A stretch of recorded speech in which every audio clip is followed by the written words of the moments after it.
Τι σημαίνει αυτό το κρυφό κίνητρο? Ζήτα χωρίς να κρίνει. Αυτό ακριβώς μας λένε ακόμα και οι βουδιστές συγγραφές τους. Άρα εδώ παίζεται όλο το παιχνίδι που μας έχουν κρύψει και στοιχεία από τη δικιά μας θρησκεία. Έτσι ο ίδιος ο μεγάλος δάσκαλος, ο Ιησούς Χριστός, ο Υιός του, μας άφησε τα στοιχεία αυτά. Άρα βγάλανε 2 παραγράφους. Τώρα γιατί βγάλανε τις παραγράφους αυτές? Για να μπορεί να συνδέσει ο κόσμος την αλλαγή. Είναι ένα άλλο κομμάτι έρευνας που ακόμα δεν έχει γίνει. Και ξέρεις, αν γινόταν αυτή, δηλαδή αν μαθαίναμε πραγματικά τι δίδαξε ο Χριστός, αν γινόταν αυτό στην Εκκλησία με τον τρόπο που θα έπρεπε να γίνει, οι εκκλησίες θα ήταν κατάμεστες. Ακριβώς. Θα ήταν κατάμεστες και δεν θα σκεφτόταν κανένας πώς θα ξυπνήσω να πάω στην εκκλησία 7 ή 8 η ώρα ή 9 η ώρα. Θα έτρεχε ο κόσμος, γιατί θα πήγαζε από εκεί η δύναμη και η γνώση, μάλλον θα πήγαινε να νιώσει αυτή την ωραία αίσθηση ειρήνη, που λες, την ειρήνη, να βιώσει. Δηλαδή τα συναισθήματα που ψάχνουν οι επιστήμονες, και κάποια στοιχεία μάλλον που μας κάνει εντύπωση, τα βρήκαν στο Θιβέτ. Δηλαδή ένας μεγάλος ερευνητής, ο Γκρέι Μπράντεν, που είναι από τους μεγαλύτερους επιστήμονες με διάφορες εξειδικεύσεις, όταν τα βρήκαν εκεί, τους φάνηκε πολύ περίεργο πώς υπάρχουν εκεί. Άρα βλέπουμε πώς κλιμακώνεται και πώς ενώνεται και πώς η επιστήμη πλέον πια δεν ασχολείται με το απλό κομμάτι πια, το ψυχοθεραπευτικό που ξέραμε πριν χρόνια.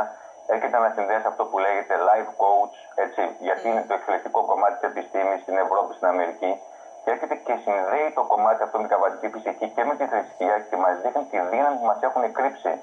Αν τα ξέραμε αυτά, ότι εγώ πρέπει να έχω ειρήνη, ότι πρέπει να αναπτύξω τα μαγνητικά πεδία, ότι πρέπει να ζητήσω τον Κύριό μου, ο οίκος είναι ο δικός μου, και να μπω στα πεδία αυτά, θα είχα αυτό που λέμε νόμος της έλξης. Αυτά τα βιβλία που βγαίνουν, που όλοι τα έχουν ακούσει. Αν το νόμο της έλξης θα τον έπαιρνα μέσα στην εκκλησία. Αυτό.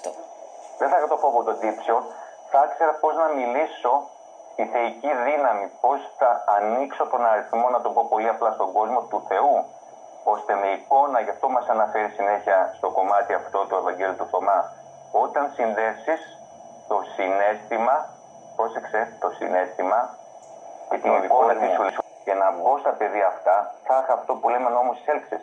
Αυτά τα βιβλία που βγαίνουν, που όλοι τα έχουν ακούσει. Αν το νόμο της έλξης θα τον έπαιρνα μέσα στην εκκλησία. Αυτό. Δεν θα είχα το φόβο τον τύψιο, θα ήξερα πώς να μιλήσω στη θεϊκή δύναμη, πώς θα ανοίξω τον αριθμό, να το πω πολύ απλά, στον κόσμο του Θεού, ώστε με εικόνα, γι' αυτό μας αναφέρει συνέχεια στο κομμάτι αυτό το Ευαγγέλιο του Θωμά, όταν συνδέσεις το συναίσθημα, πρόσεξε, το συναίσθημα και την εικόνα, τι σου λέει, δηλαδή έχω μια τηλεόραση, αν δεν έχω ρεύμα να βάλει, δεν θα μου δείξει κάτι. Άρα το συναίσθημα και η εικόνα, αν έχω μόνο εικόνα και φωνή, αν έχω μόνο τη φωνή, δεν πραγματοποιείται κάτι. Δεν θα πάρει τηλεόραση, θα έχω μια κοινή τηλεόραση. Αν όμως βάλω το συναίσθημα από το πεδίο της καρδιάς, είμαι ερωτευμένος, γι' αυτό λένε κάποια φορά κάποιοι μοναχοί στο Αγίου Όρος, και τις βλέπεις σε μεγάλες ηλικίες, η διατροφή τους είναι και ελλειπής και είναι ευτυχισμένη, γιατί σου λέει είμαι ερωτευμένος με το Θείο. Αν όμως δώσω έρωτα σε αυτό που θέλω και το αισθανθώ μέσα μου, τότε τι πραγματοποιείται? Αρχίζει και ανοίγει η οθόνη. Μιλάς στην ίδια τη θεϊκή παρουσία. Και τι σου λέει ο Θεός στο τέλος, τι μας αναφέρει το κρυφό Ευαγγέλιο του Θωμά? Ζήτησέ μου, ακόμα δεν μου έχει ζητήσει. Μάλιστα. Τι ωραία πράγματα, έτσι. Να ξέρεις με τον τρόπο που μπορείς, ας πούμε, και να ενισχύσεις την πίστη σου και αυτό που λένε μερικές φορές, έτσι, ίσως με ξύλινο λόγο κάποιοι, κυρίως μέσα από την Εκκλησία, η οποία προτάσει πολύ το φόβο και όχι αυτό, την ειρήνη, ας πούμε, και το πώς μπορεί να γίνει ένας άνθρωπος έτσι καλός και σωστός, όχι με το φόβο. Υπάρχουν τόσα άλλοι ωραίοι τρόποι και το είπε και ο Χριστός, αλλά δυστυχώς υπάρχουν κάποια κενά. Είναι η γλώσσα, είναι κενά. Αυτά τα κενά που βρήκαν οι επιστήμονες, είναι η ξύλινη γλώσσα, η οποία δεν σε αφήνει, και είναι η πειθαρχία, η οποία σε πάει στην κλίνη και στην παπαγαλία. Ο άνθρωπος για να κάνει τη δουλειά του, ο κάθε ιερωμένος μέσα, λίγοι είναι που ξεχωρίζουν, είναι αναγκασμένος να παίξει με αυτό.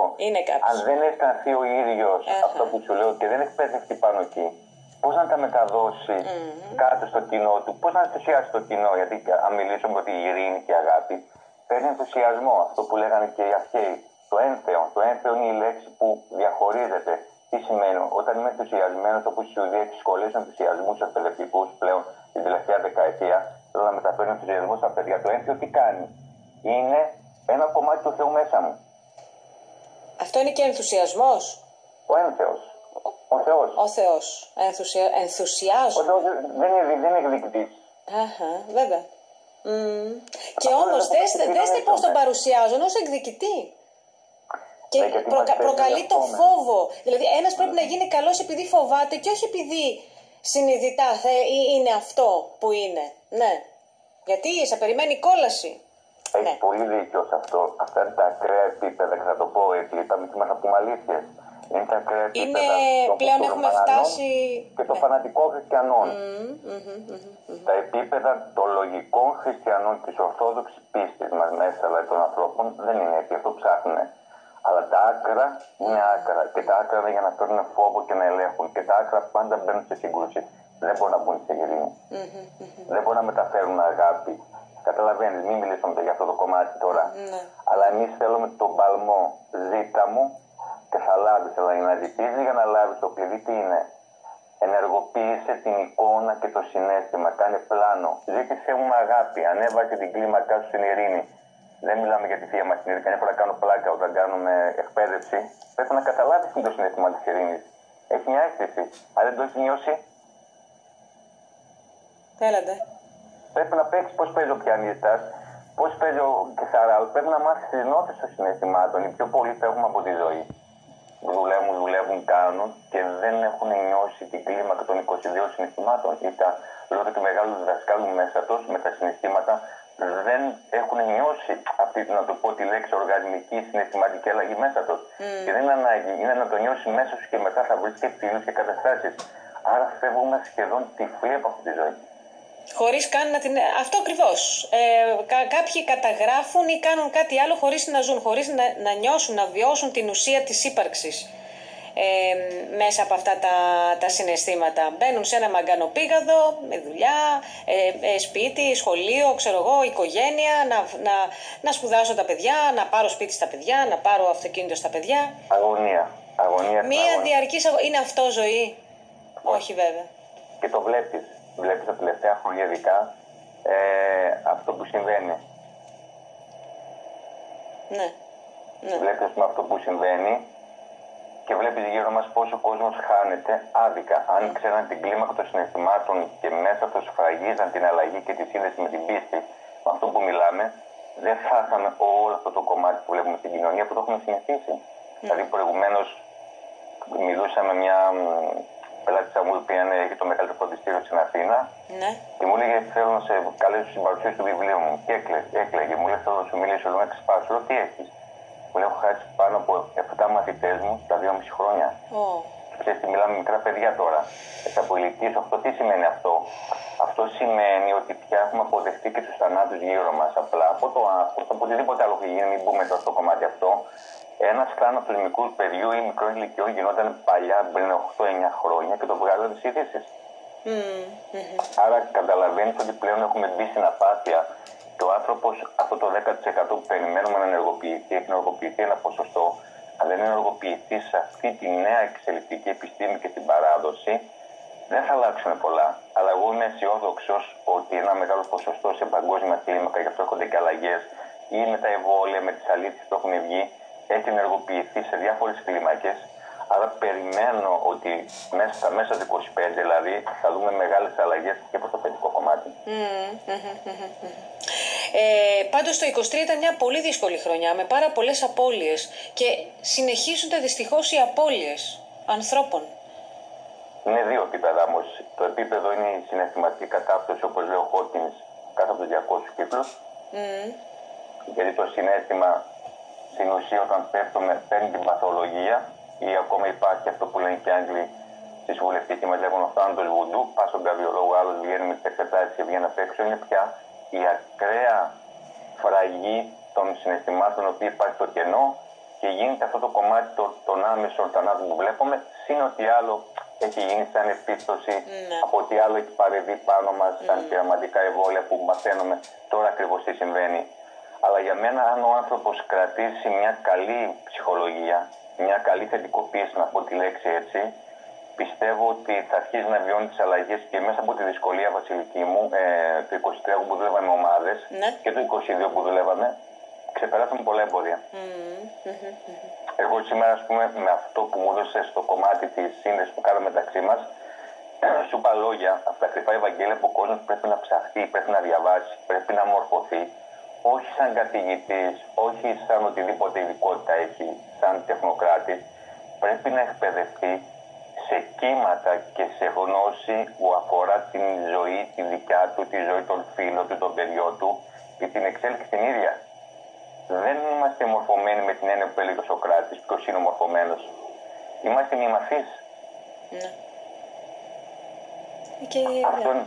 Αυτό είναι το κομμάτι που πρέπει, ας πούμε, να δούμε όλοι μας. Είναι ένα κομμάτι που είναι άπειρο, είναι αστήρευτο. Ένα πανεπιστήμιο ζωής. Βγάζουμε διάφορα πανεπιστήμια με διάφορες σχολές, αλλά λείπει αυτό. Είπες το πανεπιστήμιο ζωής. Το πανεπιστήμιο της ζωής. Είναι προσπάθεια, όμως Βασιλική μου, βλέπω στο Πανεπιστήμιο Αιγαίου τώρα, ας πούμε, περνάνε τη θετική ψυχολογία. Ωραία. Πρώτη φορά τις βλέπουν το life coach, περνάνε ειδικότητα και περνάνε μάστερ στην θετική ψυχολογία. Άρα αυτό σημαίνει ότι αρχίζουν κάποιοι επιστήμονες πλέον και μιλούν και περνάνε και εκπαιδεύονται ξανά και άλλοι που περνάνε τώρα σε εξειδικεύσεις και σεμινάρια στη θετική ψυχολογία. Αυτό είναι ένα καλό κομμάτι. Γιατί η θετική ψυχολογία βασίζεται αρχαία και βάσει όχι μόνο παράδοση αυτά που σου είπα εγώ, βάσει νευροεπιστήμης. Ότι όταν προπονώ, γι' αυτό ο εγκέφαλος έχει νευροπλαστικότητα, τον εγκέφαλό μου σε συχνότητες θετικές αρχίζει και αλλάζει η ζωή μου. Και έχει τη θετική ψυχολογία πλέον μετά από 20 χρόνια εκεί να αποδείξει μέσω νευροεπιστήμης την νευροπλαστικότητα. Αλλά μου πεις, περιμέναμε το κομμάτι αυτό που έρχεται η δικιά μου θρησκεία και η παράδοση και μου το λέει. Πρέπει να συνδυάσουν όλα αυτά. Εμείς τι κάνουμε στο κομμάτι αυτό. Μάλιστα. Πάρα πολύ ωραία. Θα μας δώσεις κάποια κλειδιά ακόμα? Κοίτα, τα κλειδιά αυτά που σου έδωσα, Βασιλική μου, είναι βασικά. Δηλαδή το κλειδί που έτσι αν κλείναμε λίγο που θα σου μιλούσα είναι το κόσμος πρέπει να κάνει ένα βασικό πλάνο. Δηλαδή το βασικό πλάνο είναι να έχει εικόνα. Δεν μπορώ χωρίς εικόνα και συναίσθημα, αυτό που λέει η παράδοση, να συνδέσω. Πρέπει να έχω την εικόνα μέσα μου και το συναίσθημα σε κάτι που επιθυμώ πάρα πολύ για να πραγματοποιηθεί σε ένα κύκλο 2-3 μηνών, γιατί και αυτό θέλει τη γέννηση, όπως ένα παιδί να έρθει σε 9 μήνες, να έχω επιμονή σε αυτό που θέλω, να είμαι συνδεμένος με το παγκόσμιο καλό, με την ειρήνη, για αυτό είπα το πείραμα, και να μην σκέφτομαι μόνο για μένα, να μπορώ να έχω το ένα Θεό και την αγάπη και να σκεφτώ, Θεέ μου, να σταματήσω ο πόλεμος. Αυτό δεν το λέω, να το βλέπω, να κλείσω τα μάτια μου και το αισθάνομαι. Η δυνατή προσευχή γίνεται πάντα με κλειστά μάτια. Γιατί κλείνουμε τα μάτια μας? Γιατί μπαίνουμε στην εσωτερικό κομμάτι και στα κύματα θήτα που ακούμε από διάφορες μεθόδους. Εκεί μπαίνω στο ένθεο και μπαίνω στο κομμάτι της ψυχής. Άρα, εφόσον δημιουργώ το δικό μου καλό και αρχίζω και πραγματοποιώ επιτυχίες δικές μου, θέλω και την επιτυχία σε ένα ευρύ επίπεδο των γύρω μου. Γιατί αν δεν είναι καλά η γύρω μου, δεν θα είμαι καλά κι εγώ. Αν δεν μπορώ να έχω 10-15 φίλους ανθρώπους που με καταλαβαίνουν και με νιώθουν, πώς εγώ θα ανοιχτώ στο πεδίο να εκπέψω αυτό που έχω δημιουργήσει μέσα μου? Αν δεν μιλούσε σε σένα σήμερα, αν δεν μου δίνεις το λόγο, πώς θα μας ακούγανε κάποιοι άνθρωποι ή πώς αισθανόσουν εσύ αυτό που μεταφέρω σε σένα ή εσύ σε μένα? Μάλιστα. Ωραία. Άρα τα κλειδιά είναι να αρχίζουμε να μαθαίνουμε τις συναισθηματικές νότες. Δεν είναι απλό. Απλό μπορώ να το λέω τώρα εγώ. Είναι να αρχίζεις να παίζεις, δηλαδή να βάλεις, να λέγαμε την μπάλα στα είναι να αρχίζεις να παίζεις, δηλαδή να βάλεις, να λέγαμε την μπάλα στα πόδια σου και κάποια στιγμή, εφόσον δεξιά σεντράρεις, θα πάει και μέσα στο τέρμα, θα μπει το γκολ. Στην ουσία είναι να απορροφηθούμε από το κομμάτι αυτό, το συνέστημα και τη σκέψη και να νιώσουμε τα λόγια. Όταν νιώσεις τα λόγια και καταγράψεις τι θέλεις, Βασιλική μου, κάποια στιγμή θα το συναντήσεις μπροστά σου. Είναι καλό ή κακό? Καλό. Να δούμε τι ακριβώς θα γίνει. Θα ήθελα λίγο να μας πεις τα 22 θετικά συναισθήματα. Τα 22 θετικά συναισθήματα. Πάμε, ας πούμε. Εσύ, αν σε ρωτούσα εγώ, σαν να πω και σε ρώτησες, σίγουρα την αγάπη, τη χαρά, έτσι την ξέρουμε όλοι. Ναι. την ικανοποίηση, την ανακούφιση, την ευδαιμονία που είναι μια λέξη που τώρα για να την εξηγήσουμε είναι κάτι πιο μεγάλο από την ευτυχία πάντως. Είναι πιο μεγάλο ευδαίμονε, μην την μπερδεύουμε το δαίμονα, με το κομμάτι αυτό. Είναι ευτυχία, είναι ευδαιμονία, είναι αγάπη, είναι ανακούφιση, είναι η χαρά, είναι η ικανοποίηση, είναι λέξεις που μοιάζουν μεταξύ τους, αλλά η κάθε λέξη και η κάθε έννοια που παίρνουν τα 22 συναισθήματα έχει μια διαφορετικότητα πάνω στο δικό μας οργανισμό και πάνω στη ζωή μας. Θα μπορούσε, ας πούμε, κάθε ένας από